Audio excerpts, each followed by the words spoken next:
Hello, friends. Today we are going to discuss an interesting topic such as language, thinking, reasoning, and problem solving. First, let us discuss about language. Language permits the communication of information from one generation to the other. It passes wisdom to future generation. It performs the following main functions. Language helps to communicate ideas to others. Language helps in the formation of concepts. Language helps in the analysis of complexities. Language helps us to focus attention on ideas which would otherwise be difficult to keep in mind. Now, let's see some educational implications on language. Providing opportunities to children for free conversation among themselves and with the teacher, and listening to recorded programs of songs, stories, dramas. Providing opportunities for participation in storytelling, dramatics, etc. Providing opportunities to children to associate sounds with appropriate pictures of trees, birds, animals, objects, etc. Preparing a list of difficult words involving similar syllables or consonant gestures and helping children form correct pronunciation. Providing opportunities to children to listen to other medias like radio and to read pictures.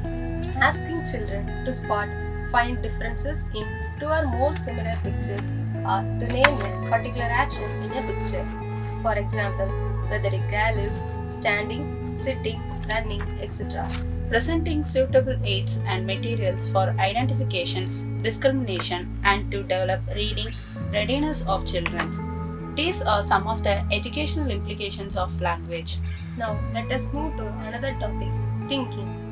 According to Warren, thinking is an ideational activity, symbolic in character, initiated by a problem or task that individual is facing, involving some trial and error, but under directly influence of the problem set and ultimately leading to a conclusion or solution of the problem. For thinking, there are certain tools or instruments. They are images, concepts, symbols, signs, and language. Now let us see one by one.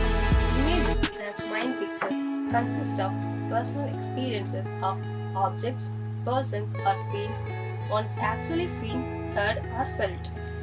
In thinking, we usually manipulate the images instead of actual objects, experiences, or activities. A concept is a general idea that stands for a general class and represents the common properties of all the objects or events of this general class. This concept formation economizes our effort in thinking. Symbols and signs represent and stand as substitutes for actual objects, experiences, and activities. In this sense, they should not be confined to words and mathematical terms. Traffic lights, railway signals, school bell, songs, flags, and slogan all stands for the symbolic expression. Language, besides serving as link for intercommunication, functions as tool in thinking. There are four major types of thinking, namely concrete thinking, abstract thinking, reflective thinking, and creative thinking. Let's see in detail. Concrete thinking is the simplest form of thinking. This type of thinking is also named as concrete thinking, as it is carried over the perception of actual or concrete objects and events. Small children are much benefited through this type of thinking. Abstract thinking makes use of concepts with generalized ideas.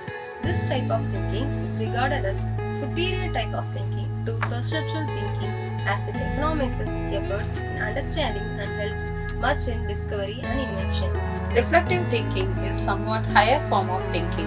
It requires reorganization of all the relevant experiences and finding new ways of reacting to a situation or of removing an obstacle instead of simple association of experiences of ideas. Creative thinking is chiefly aimed at creating something new. It is in search of new relationships and associations to describe and interpret the nature of things, events, and situations. Now let us see the application of thinking in classroom teaching. Knowledge and experience are acquired through sensation and perception. Training in correct observation and interpretation should be given to children to enhance thinking. The student should be provided with opportunities for gaining adequate experience. It should be encouraged for self study, discussion, and participation in healthy, stimulating activities. The teacher should try to present very clear and full knowledge to the students. Teacher has also very important responsibility of motivating them. Without motivation, thinking will not be developed. The teacher should develop sense of responsibility in the students along with their tendency to discuss. The discussion enhances thinking. Teachers should also emphasize on general rules of logic and the language development according to the age and level of intellect. Thus, by adopting these rules, the teacher can help the students to develop their thinking to its maximum. So, today we saw the topics about language, thinking, reasoning, and problem solving. Thank you all for watching this video. Thank you all.